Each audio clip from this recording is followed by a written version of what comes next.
Mirëmbrëma. Sa herë përmendet emri I tij, imazhi I parë që mund të na vijë në mendje është fytyra e ngrysur dhe gjaketa e kaltër. Më vonë, në flamurin e Kosovës së lirë të pavarur, ajo do të shndrohej në një nga tre ngjyrat kryesore të tij. Ky është ambasadori William Walker, fjalët e të cilit në reçak të shtimes me 16 janar të vitit 99 I dhanë shtysë të fortë aleancës veriatlantike që të bëhet gati të intervenojë ndaj forcave serbe. Ky intervenim do të shpëtonte nga shfarosja dhe zhvendosja një popull të tërë, siç ishte ai shqiptar I Kosovës.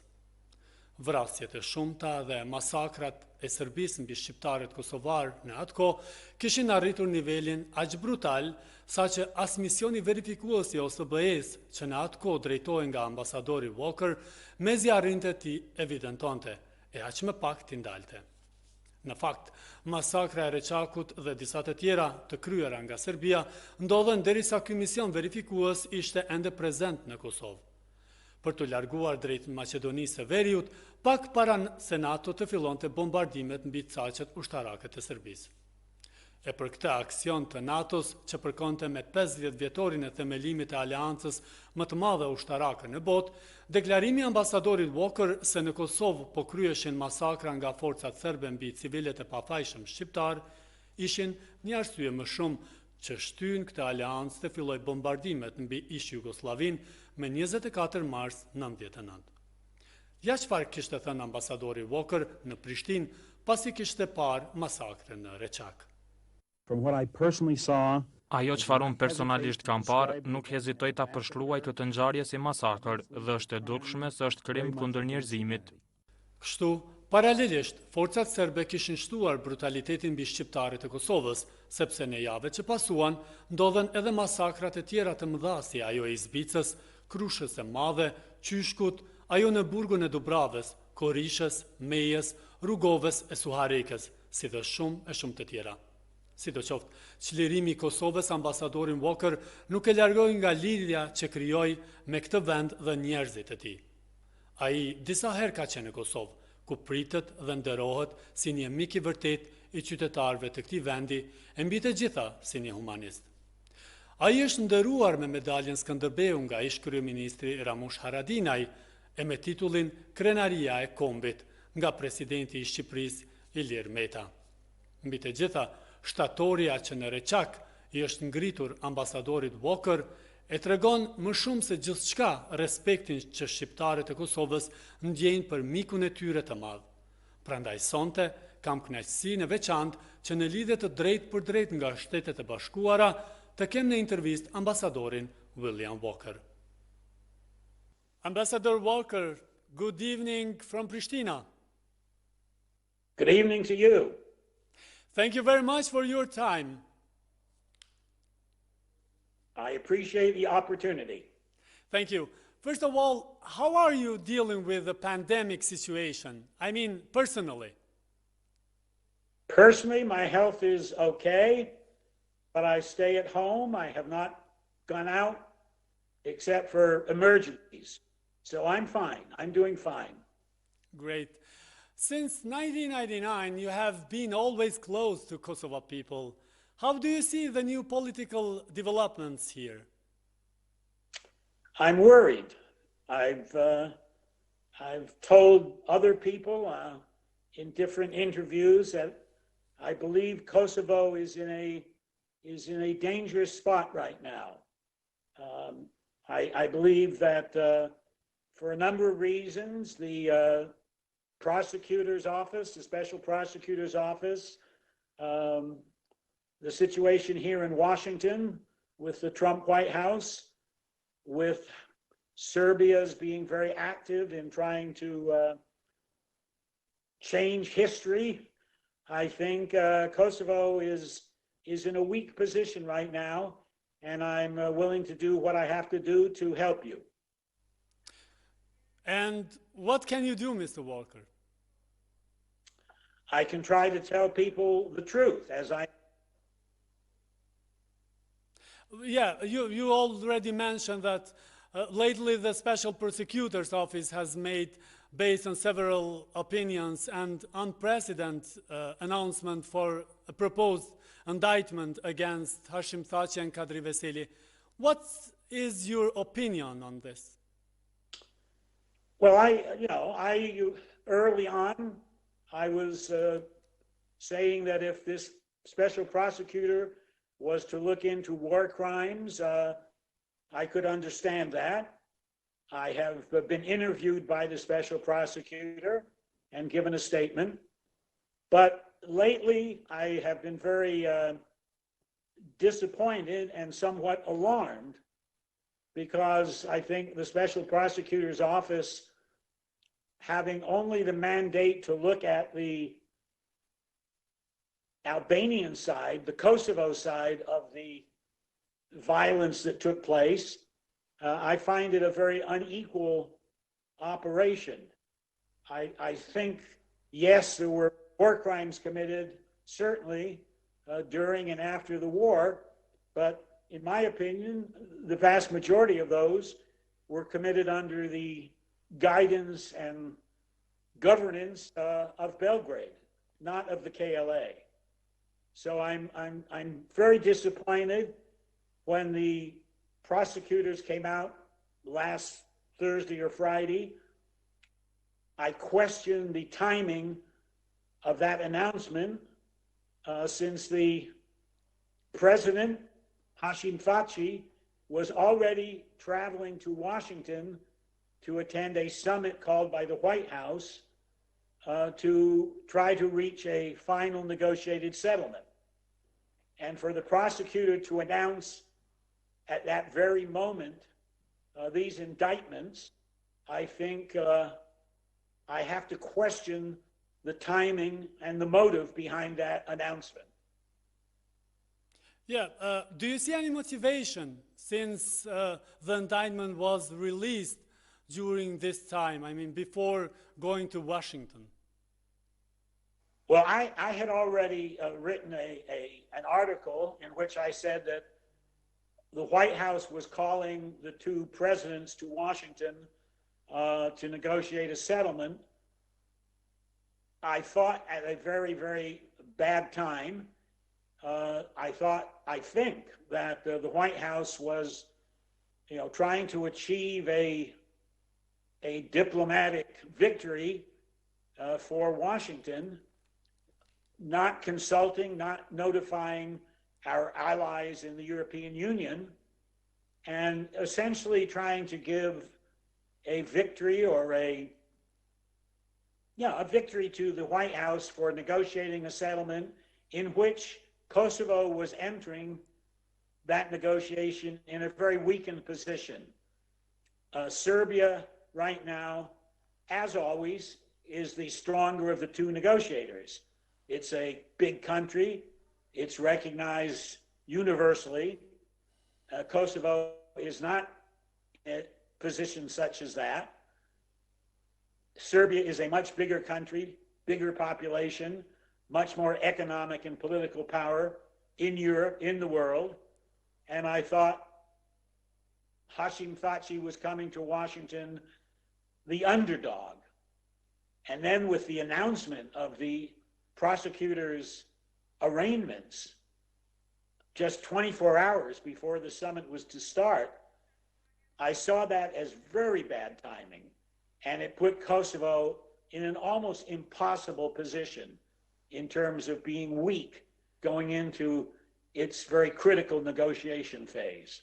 So for many reasons, I think Washington, the White House, the Department of State, plus the special prosecutors were putting Kosovo in a very, very bad position.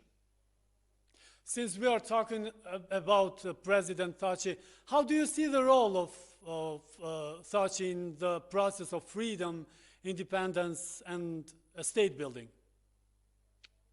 Well,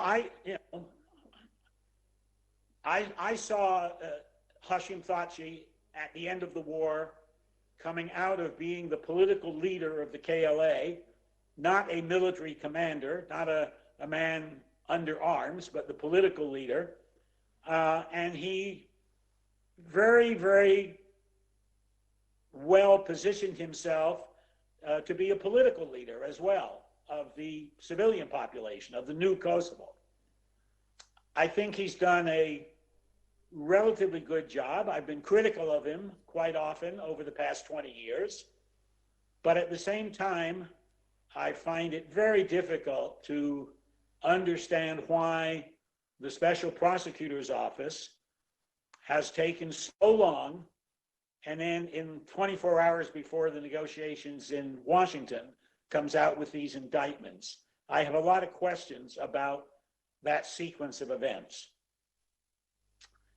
But as far as being the president, I think Hashim Thaçi has presented himself well to Europe and to the world as a patriotic Kosovar who sacrificed a lot during the war and then went into politics, got himself head of the party and then president of the country.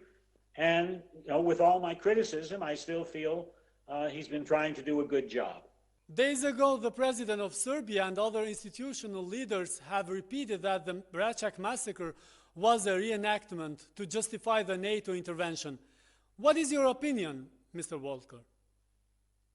Well, I personally believe that President Vučić is lying, and he knows he's lying. I remind you that under the government of Slobodan Milosevic, he was the Minister of Propaganda at the time Račak occurred. He was in the chain of command, a political leader in the chain of command. He knows fully well what happened at Račak. He knows fully well that I was not there making up a story to harm Serbia. I was there to tell the world what had happened, which was a massacre by the Serb security forces of the civilian men and boys from this small village called Račak. Aleksandar Vučić has used the past 20 years to try and deny who was responsible for the massacre. As I say, he denied it as Minister of Propaganda in 1999, and now in 2020, he is still denying it. And if the special prosecutor, was really looking for those who were in the chain of command leading to war crimes, I would suggest they look at Aleksandar Vučić, because he was in the line of command for the Serb forces that were in Kosovo committing the war crimes that they committed. So I have no respect whatsoever for Aleksandar Vučić, either as Minister of Propaganda or today as President of Serbia. Yes, but in a way or another, is this also an accusation towards you as a witness of the aftermath of that massacre? Absolutely. I mean, as recently as 2 months ago, he denounced me specifically, saying that I had been lying, that I was continuing to lie about Račak. I would ask anyone who visited that village the day after, or any of the journalists who came there in the past 20 years, and they all came to the same conclusion that I came to, which was that the Serb security forces had gone into that village and executed all the men and boys they could find. That was a war crime. Yeah, Mr. Walker, how do you comment the impunity of Serbia regarding this crime? Well, again, I say that, Serbia has friends such as Russia, such as China, some others, and they do everything they can to protect Serbia. They also, over the years, have, accused me of fabricating the Račak massacre. I find it very difficult to understand why Serbia is able to get away with the propaganda, the lies that they continue to put out, especially Mr. Vucic, about what happened at Rachak.